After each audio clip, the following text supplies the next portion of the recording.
back to Nurse Talk. If you're part of the Nurse Talk gang already, welcome back. And if you're new to our channel, here on Nurse Talk, we like to talk about nursing relating topics. And then we dazzle in a little travel stuff sometimes. So if you're interested in that kind of content, you guys are in the right place. Go ahead and like and subscribe this video. And share. And share, yeah. Today we are going to talk about working overtime. Yes, that OT. Yes. So we're going to go over some pros and cons to both, and you be the judge. Right, yeah. So I guess you want to talk about the pros, I talk about the cons? Sure, we could do it that way. All right, so obviously the first reason why most people do overtime is because of the money.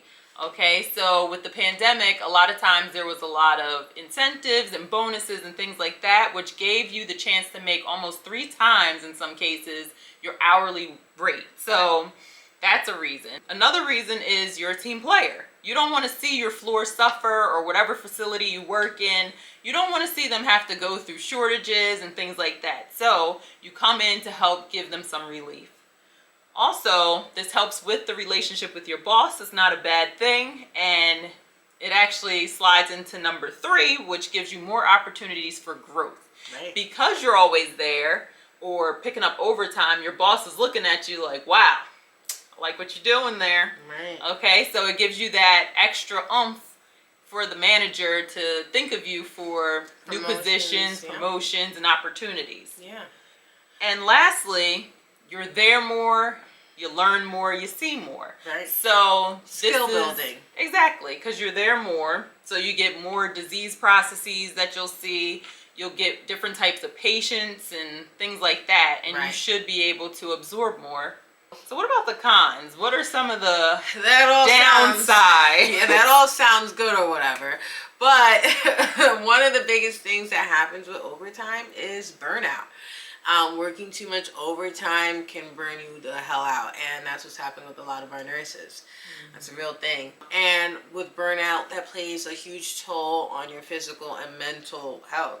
Physically, you probably won't be keeping up with things the way you would have if you had more time off, and mentally, you won't be there.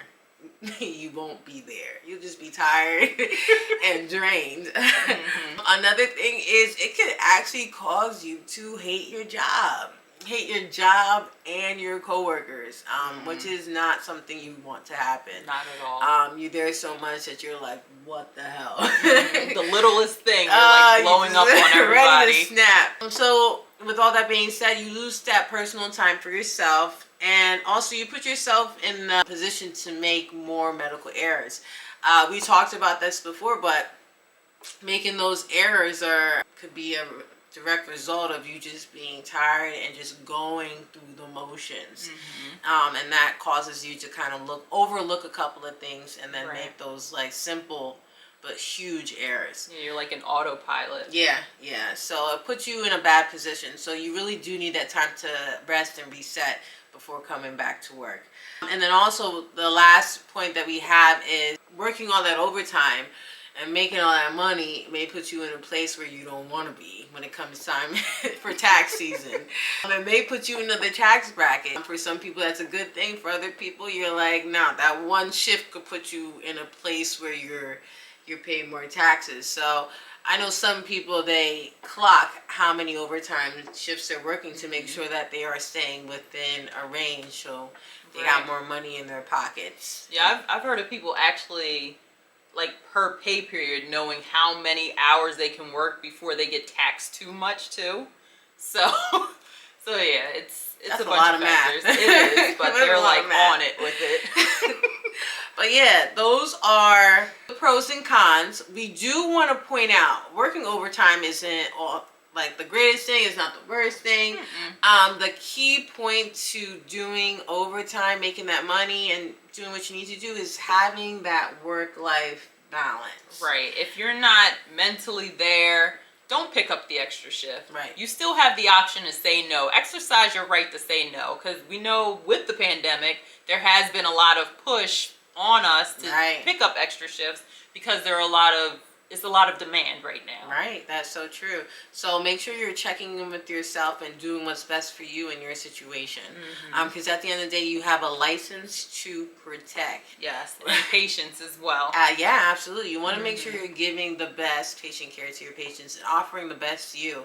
On an airplane, they always tell you to put your mask on first, right? Right. So put your mask on first. Help yourself before you can help other people. But also, go out there and make that money. Right now is a perfect time to do it. So might as well. Bring it all in. Cash some checks, yo. Cash them. That's all we have. That's all, folks. If you like the content that we provided for you today, go ahead and like below. Go ahead and subscribe. Go ahead and share this YouTube video so that we can bring some more content to you.